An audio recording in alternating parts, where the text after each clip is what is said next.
If you live in the US, when you think of what's the biggest sporting event, people are quick to turn to the Super Bowl or the NBA Finals, maybe even the Olympics. But there's one game that for some reason in the US is often overlooked, but around the world is the foundation of communities and known as the people's game.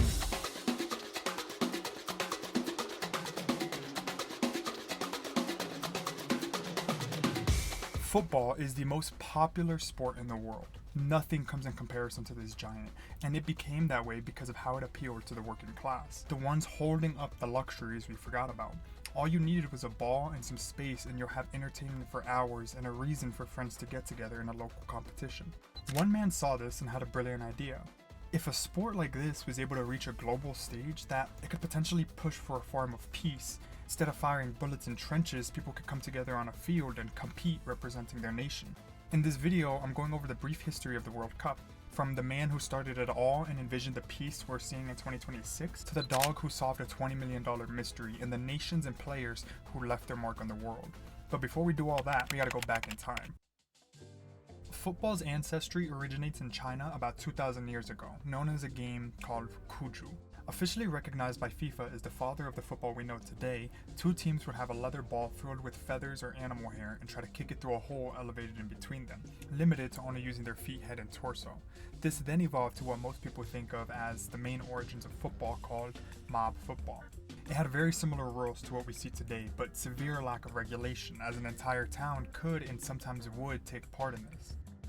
Using an inflated pig's bladder covered in leather, two teams consisting of an unlimited number of players would chase a ball and try to make it to the other's goal. The biggest difference was that the field played on was often the town itself, as it could stretch for miles and it was typically chaotic, often getting banned due to its disruption to civil life. The goals would be church doors or houses and rivers, and it wasn't until schools had its own regulated versions due to the bans that we start to see it take real footing. During the Industrial Revolution, communities were very dense and closely knitted. When the half-day Saturday policies came around, many workers were left with plenty of free time, so they played football, since all you needed was a ball and some space. This exploded in popularity, and soon every corner and kid was playing football. Fields were made outside of factories for workers, and clubs formed around the growing sport, with immigration bringing it to other countries like South America, Africa, and other European nations. The sport grew immensely, and today sits comfortably as the most popular sport in the world, the working man's game. Then, a Frenchman in love with the sport thought of a way to bring the world together on a global stage.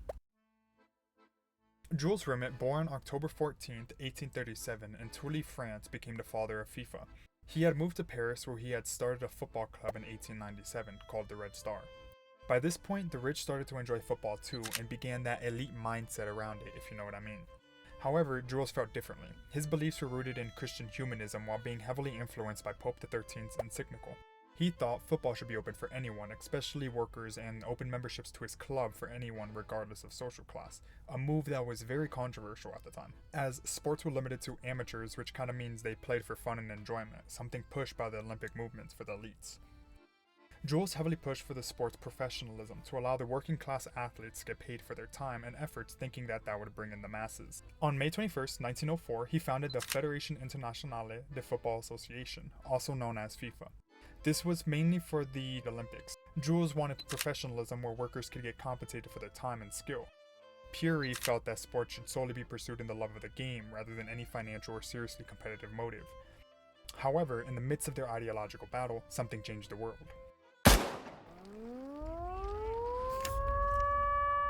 World War I broke out in 1914, and the sports world was put on pause, and Jules served in the French military, becoming a decorated veteran for his acts. Throughout the war, his love for football never died, as soldiers commonly played it for training exercises to boost morale. I think it's safe to say that while the world was at war, Jules couldn't stop himself from thinking about how he could bring the world together. When the war ended in 1918, he worked his way up to become the president of FIFA on March 21, 1921. Throughout his time as president, he grew the organization from 12 to 85 nations and earned a Nobel Peace Prize, but I won't get ahead of myself. He began planning the global tournament in 1928, aimed for it to bring in the best players from all over the world, as well as a form of solidarity. He worked on this day and night until July 12, 1930. The world was introduced to the first ever World Cup.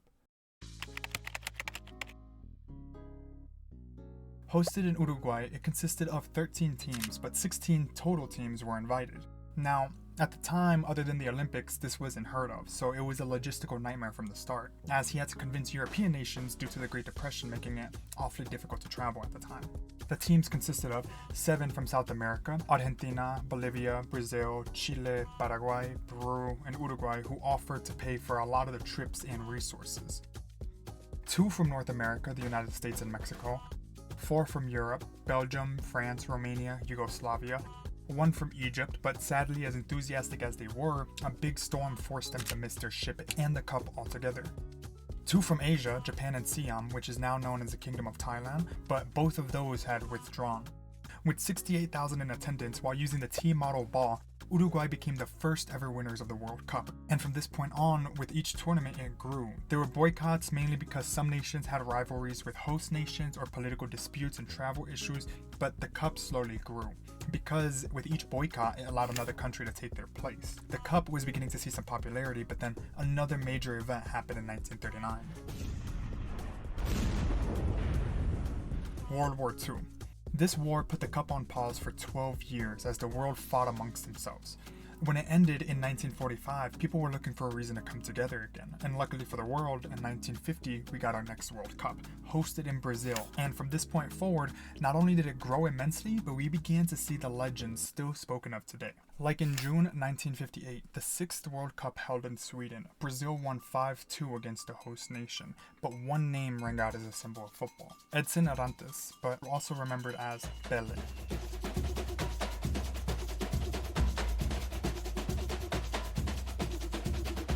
At 17, he played in the Cup and was remembered for his fierce performance. Born October 23rd in 1940, football ran in his family, and like his father and brother, he came to love the sport from an early age. Throughout his career, winning 3 World Cups for Brazil and becoming one of the most recognizable names in the history of the sport. This was one of the first examples of a man from a working class nation becoming a star due to his skill at the sport. Now, players weren't the only ones to make history when it came to the World Cup. There was also a canine who became famous for solving a mystery just before the 1966 World Cup, and his name was Pickles. So, the first World Cup trophy was called the Jules Rimet Trophy, and on March 20th, 1966, 4 months before England would host their first ever World Cup, the trophy was stolen from a public display at Westminster Central Hall in London.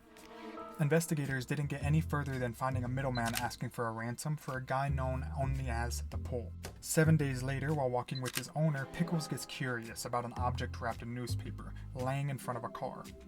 Then the owner picks it up to see it's the missing trophy and brings it to the authorities. He was awarded some money, enough to buy a new home for him and Pickles. The UK then went on to win their first and only World Cup, and they invited Pickles to celebrate with them. He starred in a film in that same year and was given a year's worth of free dog food and became Dog of the Year. Tragically, a year later, he'd come to pass near his home. He was chasing a cat and his choke collar got stuck on a branch, causing him to suffocate to death. He was buried in his backyard and his collar is on display at the National Football Museum in Manchester, but still remembered as in 2006 a TV show was inspired by him, and in 2018 a plaque in his honor was put up near where he had found the trophy. The trophy was claimed by Brazil after winning it 3 times, allowing them to permanently keep it, but was stolen again in 1983, never to be found again. It is said that it was most likely melted down by the thieves. The Cup continued to grow, allowing more teams to qualify for a chance at the Cup. Then it came to the Americas, hosted by Mexico in the 1970s.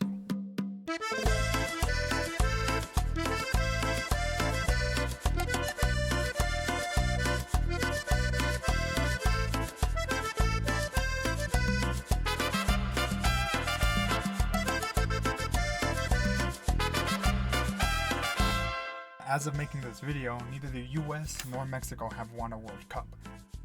In 1986, we got another moment in history with Diego Maradona.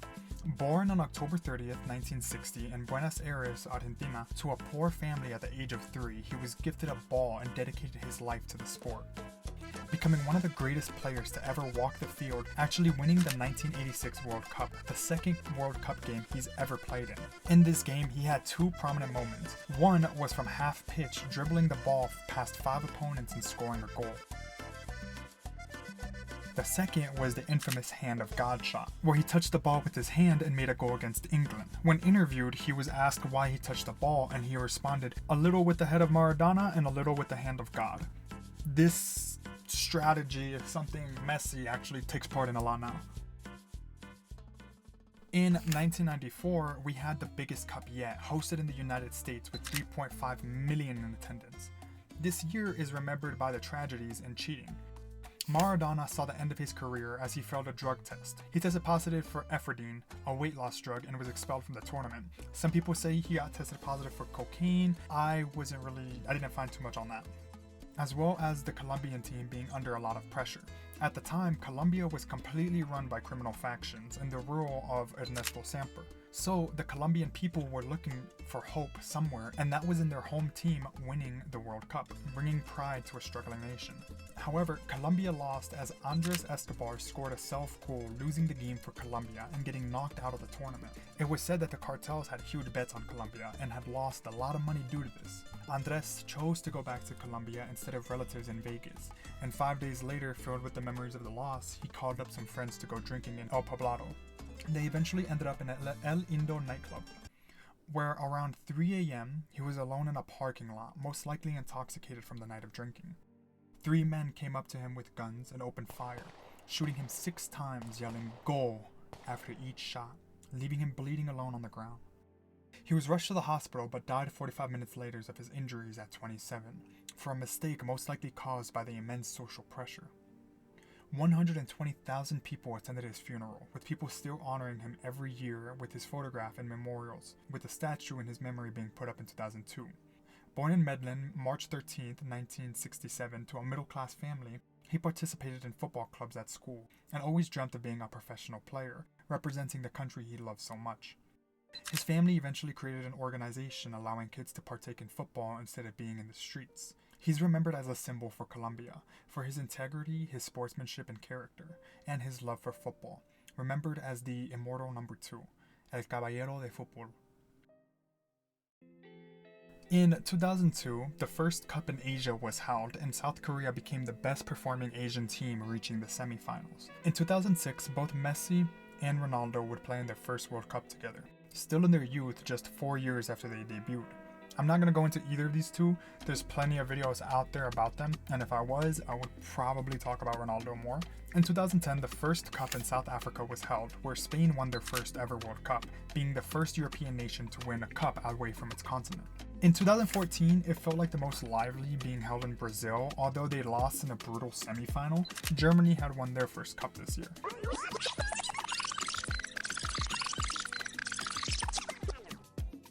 And now we get to see in 2026, where the teams went from 32 to 48 in the most recent expansion hosted by the North Americas, we finally get to see the visions of Jules Rimet. As of making this video, the World Cup is still ongoing, but the impressions are going to be long lasting. Today, there are more active wars going on than ever before in our history. There's the ethnic cleansing in Gaza, the Christian genocide in Uganda, the war in Russia and Ukraine, multiple conflicts in Africa, South America, Mexico's drug war, and the list goes on. So everybody is on edge and turned against each other. The rest of the world is showing the United States as incredibly violent, racist, and a major danger to the average person, with people cheering about how awful the country is while living in it and being fed propaganda about other countries. Politicians exposed for heinous crimes of humanity and rampant political corruption. Mexico is seen as either only producing laborers or drug cartels, and Canada is looked at as being poorly run. This goes in all directions. We hear nothing but negative about China, the Middle East, Africa, South America. Everybody has a strong opinion about people they've never met, especially in the US, where for a lot of people, political viewpoints either makes you an ally or an enemy and nothing in between. So much has been exposed about how we are manipulated on a day-to-day basis by our governments, and people didn't care. People stayed clueless and arrogant because it's easier than changing their mind. Then the doors opened for the world to come to the North Americas for the tournament, and for the first time, we truly got to see how similar we all are. This year brought people from all over the world together in solidarity, everyone expressing their love for each other and each other's culture. Scottish drinking Boston Dry of beer, Koreans in Texas and Mexico eating barbecue and tacos while watching the game, Norwegians doing every possible sport side quest available, and huge celebrations being held on the streets full of people from all corners of the world. To any person with an honest heart, they can't see this and not feel like it's one of the most beautiful things to ever happen, where humans are just being human together. And yes, the wars are still going on, there is still tragedy, but just how during World War I soldiers played football for a morale boost, the same is happening here on a greater scale. We were able to smile and love one another during the time of war and crisis, just as Jules Rimet planned. I can explain a lot of things, but the feeling I get from seeing the joy and love being carried out is just breathtaking. I personally have never seen anything like this, and it gives me hope for a future where people could come together. The cup also gives glory to the underdogs, like Cabo Verde, one of the smallest countries in the world off the coast of West Africa with a population of about 500,000, only getting independence on July 5th, 1975. They left their mark on the global stage when facing Argentina, one of the World Cup giants. They made them work for that win, and if they were given more time, very well could have beat them out. This country is relatively unknown, and even though they lost the cup, the world is chanting their name. They are known for having a strong community with their kindness and deep cultural roots. This small nation feels like they were finally seen for their performance in the World Cup. The 40-year-old goalkeeper, being the real MVP of the game, he was not in the spotlight for many years and has been with the team since 2012. Born on June 3rd, 1986, like all the other greats, he grew up with a love of football. As of right now, not much is known about him other than he's been playing his whole life in clubs, has had side jobs while playing, and now became one of the most recognizable goalkeepers to play in the World Cup. This is what the original goal was for these tournaments, when nations could come together on a field and dispute rivalries with a ball over bullets, giving light to a small or struggling nations. But one thing that will never change is the hope football gives millions of people every day. From the kids in the favelas in Brazil to the children of the Congo, football gives them hope to become the next Pele, Messi, or Vasna. We have the blessings to have the luxuries afforded to us. These kids don't, but they play with the fire in their heart so strong it warms the world. So to end this off, in the midst of a world at war, the biggest sport to ever exist got everybody cheering for each other, and it reminded us to love our neighbor and uplift each other.